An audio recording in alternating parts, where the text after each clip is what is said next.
Godrej industries पे sir, company की promoters की बात की जाए तो बहुत ही अच्छे हैं। कॉर्पोरेट गवर्नेंस के एज सच कोई इश्यूज नहीं है। डेफिनेटली थोड़े घर में इनके कुछ फैक्शंस की बात थी कि शायद लोग अलग होंगे, बट अदरवाइज ये कंपनी क्या करती है आपको समझना चाहिए कि ये कंपनी एक होल्डिंग कंपनी है। और होल्डिंग कंपनी में मेरा बहुत ज़्यादा जो है रुझान नहीं रहता है अनटिल एंड अनलेस आपको बहुत ही डिस्काउंटेड पे मिले।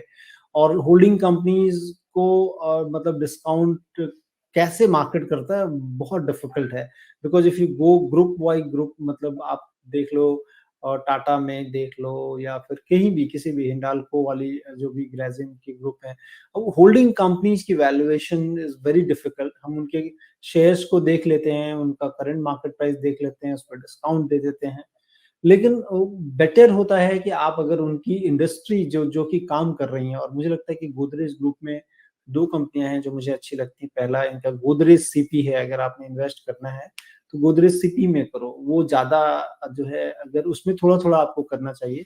गोदरेज इंडस्ट्री ले रहे हो इसका मतलब आप पूरे गोदरेज ग्रुप को खरीद रहे हो एक तरह से, इनकी होल्डिंग कंपनी को। बट उसमें आपको वो रिटर्न या वो एक्साइटमेंट, वो मजा नहीं रहता है अलेक्स जी।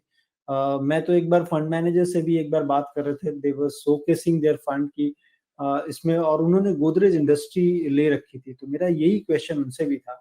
और एंड ही वाज एम्फसाइजिंग कि बहुत डिस्काउंट पे मिल रहा है। मुझे डिस्काउंट्स पे मिल रहा है क्योंकि ये कंपनी का कामकाज तो रहता नहीं है। होल्डिंग कंपनी में कोई कामकाज तो रहता ना, आप होल्ड कर रहे हो, डिविडेंड आता है, dividend you are paying. But लेकिन मार्केट वैल्यू उन चीजों को करता है जो कंपनियां एंडेवर कर रही हैं, जो काम कर रही हैं। तो मुझे लग रहा है कि इसमें गोदरेज सीपी अगर आपने देखना है तो वो मुझे काफी एक्साइटिंग लगता है। गोदरेज सीपी जो कि गोदरेज कंज्यूमर प्रोडक्ट है, और इनका एक गोदरेज एग्रोवेट है जिसमें कि वो एस्टेक लाइफ साइंस भी है। काफी दिनों से कंपनी ने परफॉर्म नहीं किया है, but I think business model robust है। तो टाइम है, थोड़ा टाइम लग रहा है, उनको कंसोलिडेशन चल रहा है। तो वो कंपनी अच्छी है, ये दो इस ग्रुप में अगर लेनी है तो।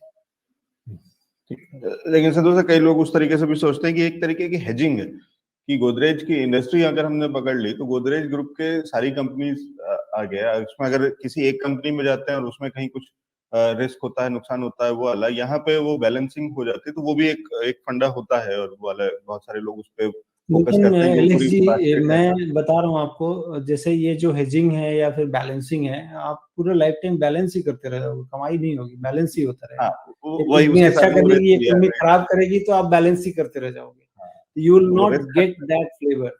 तो मेरे कहने का तो मतलब फिर है कि रिस्क तो आपने रिस्क, इनकी कंपनी को लेना चाहिए।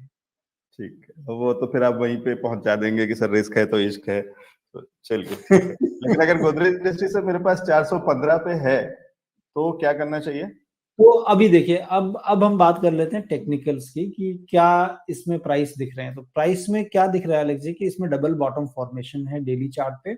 इसका मतलब है कि इसके प्राइस में कुछ तेजी आएगी, और डबल बॉटम कंफर्म नहीं हुआ है तो हो सकता है कि आपने होल्ड करना चाहिए। आज जहां पे लिए हो, मुझे लग रहा है कि 405 के नीचे का एक स्टॉप लॉस लगा लें और होल्ड करें। डबल बॉटम फॉर्मेशन है तो आपको 480 से 500 तक के भाव हो सकता है मिल जाए, मार्केट अगर अच्छा हो तो इसमें फेयर चांसेस हैं कि आपको मिल जाए। तो उस लिहाज से आप होल्ड कर लो, और 405 के नीचे का बाय क्लोजिंग बेसिस एक स्टॉप लॉस जरूर लगा लेना। क्योंकि वो तेजी पिछले कुछ दिनों में आई है, इसी हफ्ते में आई है इनफैक्ट, तो उसका फायदा और वो सस्टेन भी हो सकती है, तो आराम से उसके लिए बता दिया टेक्निकली किस तरीके